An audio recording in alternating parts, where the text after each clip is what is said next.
I do want to start the trigger warning segment, and this is Stefan. If Stefan knows this movie, props, because not only are you from Wales, you are also 20 years younger than us, and probably were not checking for this film. If Djene knows this film, I'm also going to be shocked, because again, you're coming from a whole different world where this shit is not relevant. But this was a very, very hot movie at the time. I believe this was Queen Latifah's first movie role. This is where we meet Samuel Jackson playing the man that we know him as today. And this is where what's the black dude's name? Wesley Snipes gets a reputation for boning down in every film. The movie starts with Wesley Snipes just boning down. Hold on, what movie is this? This is called Wesley Snipes Hangs Dong. This is one of my favorite Spike Lee movies. Okay. This is Jungle Fever. Yo, babe, Cyrus, black men, successful in shit. I want y'all to meet my new woman, Viv. That's short for Vivian.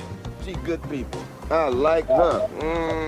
Yeah. I was most fortunate to make her acquaintance most recently. That's my baby brother, Flipper, the one I've been telling you about. Yeah, architect and shit. And that's his main man, Cyrus. He, Damn, what is it you do again? I teach high school. Damn, that's right here, high school teacher and shit. You know, hey, I'm sorry, man. You know, my mind's getting bad. I gotta go. You leaving me? I gotta go. You promised? Promise. My lips are sealed. Vivian, nice to meet you. Gator. Peace, two fingers. Peace.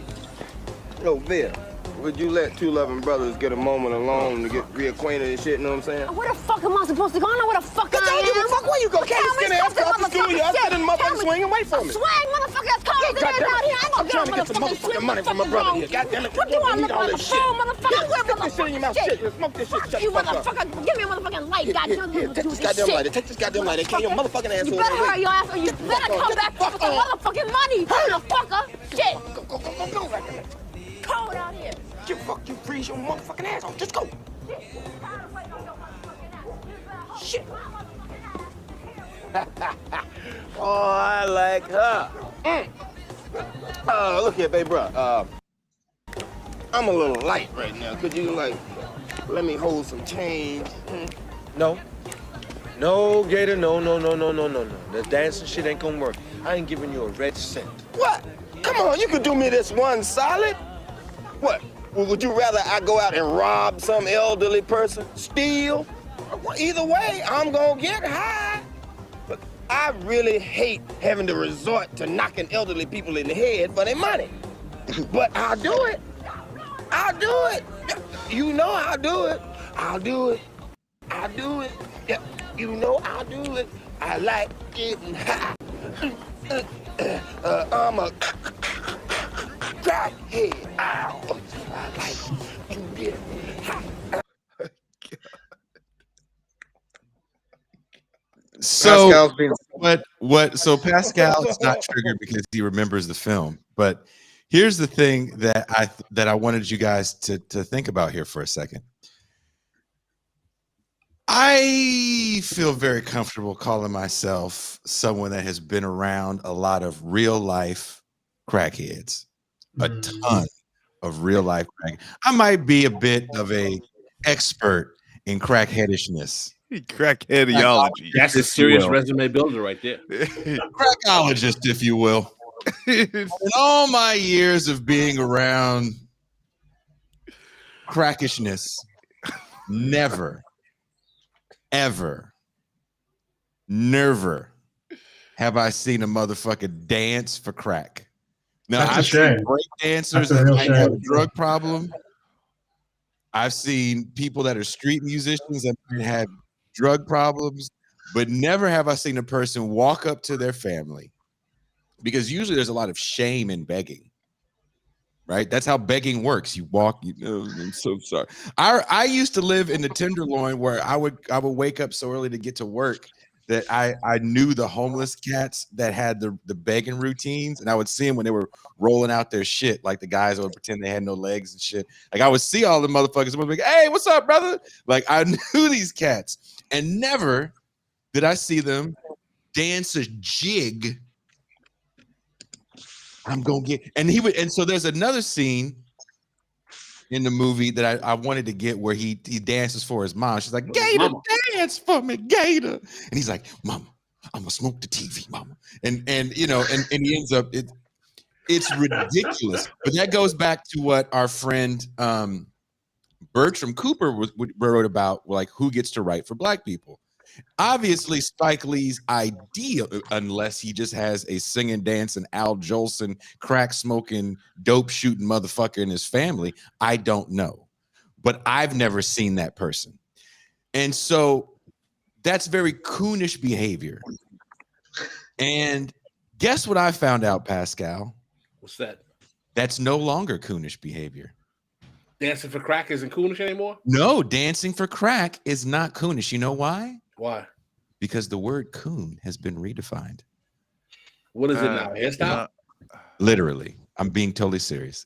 Coon now means a Black guy who worships white girls and does not like his own race. God damn, man, that's half the guys I went to law school with.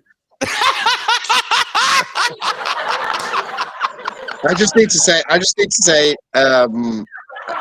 1990s Samuel L. Jackson should definitely play Pascal in TIR the movie. Why? Tay Diggs, because you know he's got that exciting New York. You mean because he's an angry Black guy? I mean, he wasn't angry in that clip. He was very happy. I wouldn't want no 90s crack acting MF playing me anytime, anywhere. I've never touched drugs Who in the my fuck life. is this asshole? No, I want this is a good riff subject. I'm glad you showed that. First of all, I'm going to do a little, how should I say, expression, self-revealing here. I'm critical of a lot of Spike Lee movies in retrospect, but I'm going to be very transparent. Because I am a teenager and an adult of the 80s, I was very enthralled by Spike Lee's movies in my youth. And Jungle Fever is actually one of my favorite Spike Lee movies. One of the reasons why Jungle Fever is one of my favorite Spike Lee movies is that when Jungle Fever came out, I literally was living the life of Flipper Purify. I was literally in a relationship long-term with my long-term college sweetheart, who was a Black woman, and I actually started cheating on her with a Sicilian Italian woman. You bring her stringy head ass up in here. Pascal, the traitor. I was, when I was watching that movie, I was so triggered. I was like, does this guy have cameras in my life right now? Was your brother smoking crack and dancing? you what's up, brother? I'm gonna smoke the TV. I smoked the TV, mama. No, that part wasn't happening. But when I watched that movie, I was like, how is this possible? Like, I literally was like, someone is tracking me. What's going on? Like, this is like, what's happening? This is not cool at all. But I eventually ended up breaking up with the Italian woman, and it was very crisis period in her life. But you got to remember though, right?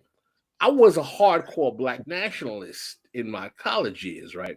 So when I'm dating this woman, I'm going through all kinds of like existential crises. I was like, how can this be happening? What's going on here? So it's going to be like she has to live across the street though, like on the borderline.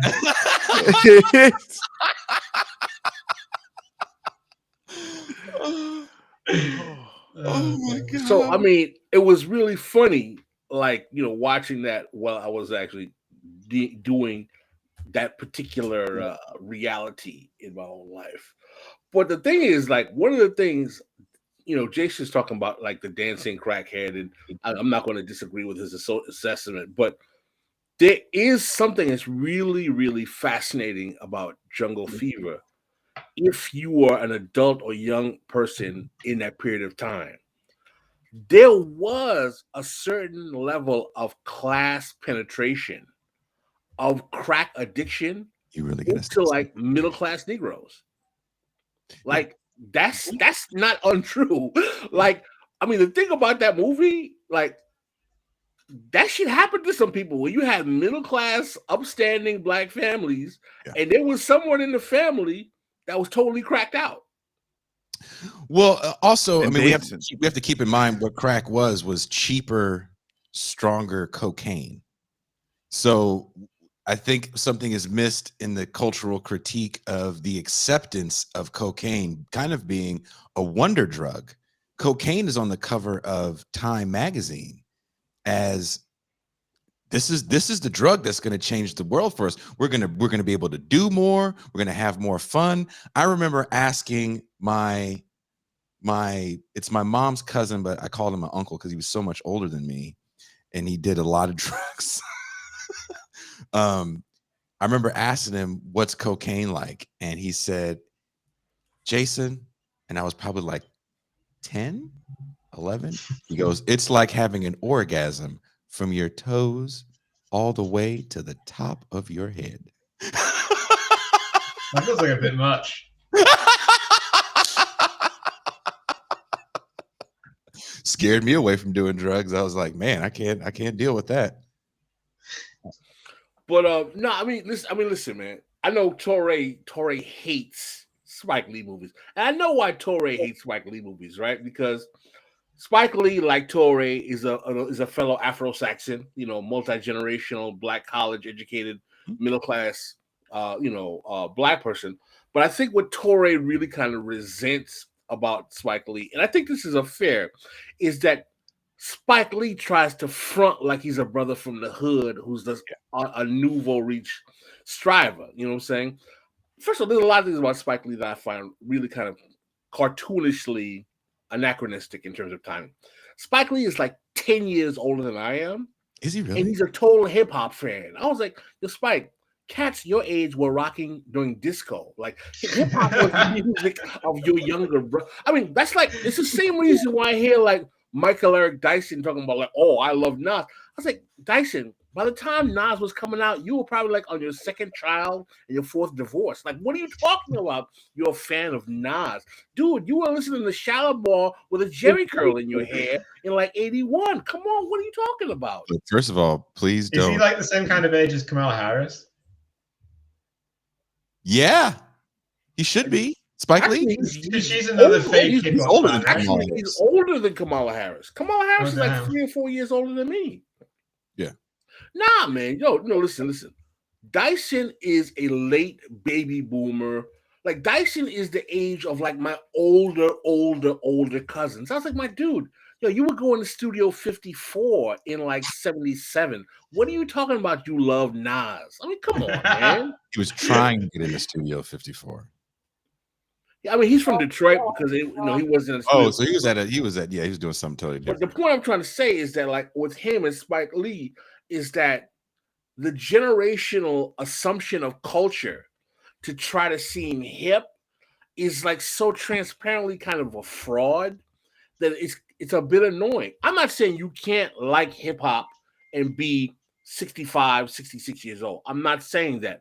But to try to act as it is the cultural accoutrement that is normative for your generation is a load of crap, man. I'm just imagining like Jason like talking about like music that I listen to now, being like, yeah, I grew up with this shit, man. I grew up with this shit. I always tell my old friends now that like love, or my friends that we're all old, that love shitting on like new hip hop. I'm like, look, dude, it's not for you. It's okay. No, straight up. I mean, listen, I don't even talk about it being bad or good. I don't like it, but it's not the music of my generation. It's just not for you. It's not made for you. It's not. I don't want to listen to some fucking 19-year-old kid talking about being a snitch and a dope fiend and be like, yeah, this is cool. I'm like, this fucking sucks. This is dope fiend rap. If that's what you guys like, then, you know, hey, hats off to dope. I mean, the thing is, though, right? Like, one thing that, I mean, Jason might remember this because when Jason and I are a little bit more contemporary in age, but I think this is kind of a regional thing. We got to remember, right, that hip hop very early in the 80s is being marketed as not only the radical urban music, it's also a New York City bohemian vibe. Don't forget, you have what's his name? Fab Five Freddy, who's hanging out with. I think I told you my story about Fab Five Freddy. I was asking Biz Markie about Basquiat. I was like, "Oh, did you hang out with Basquiat back in the day?" Biz Markie looks at me. He's like, "Who the fuck is that?" I was like, "Well, he knew Fab Five Freddy." He goes, "Look, man, Freddy hung out in the village with them other niggas." Yeah, because you know there was this interface with like Fab Five Freddy, and particularly with Def Jam, Rick Rubin, the punk scene. There's this early that whole world. Yeah, but Spike Lee comes out of that world. Yeah, there's an early kind of fusion connection between the New York City punk scene and early hip hop. So there is this kind of like bohemian vibe. Well, let me ask you this, Pascal, about the vibe that you're talking about. There was an article that came out years ago about that scene that Spike Lee was coming out of. So it's him in film. It's Rosie Perez actually in dance. Wesley Snipes was in that crew too. Vernon Reed in the music. You know what's the name of the brother? The late Jeff Tate is part of that scene as well. It was supposed to be this new. The new Black Bohemian is the new Black Bohemians. I think there's a whole article. I can't remember the magazine it was. Yeah. Let me tell you, Jason, man. That's why I love Jason. Man, Jason is such a cultural aficionado of various times and places. You remember shit. But let me tell you, right? Greg Tate was in that scene. Mm-hmm. What's the name of the brother who is always the music writer? Who's always doing the documentaries. Oh, yes. You know what I'm talking about. He's from New York. The newest crack documentary, yeah. Oh, what is the brother's name, man? I can't think of his name. I know who you're talking about. But he was in that scene. And listen, I knew those cats were kind of bullshit when they were doing that. And I tell you why. Nelson George, yes. Nelson George, thank you, Nelson George. Yes. You know why, bro? There was no politics to that shit. None.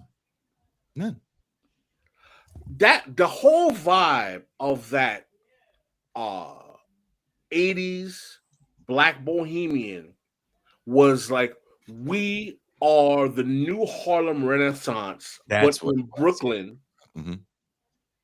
during the age of Reaganism.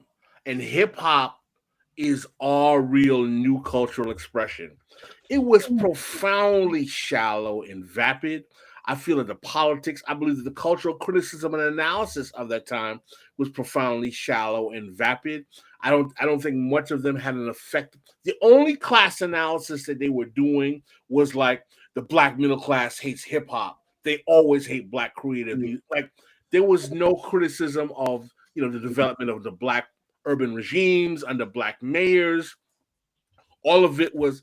It's, you know, what's really fascinating, and you know, I got Jason shout out for bringing this up again, man, is that much of the really vapid Black politics that we see today really has its roots in that era. Thank you for watching. Please don't forget to hit like and subscribe on your way out.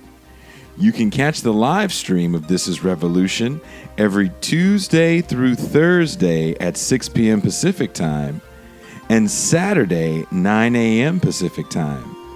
This is Revolution.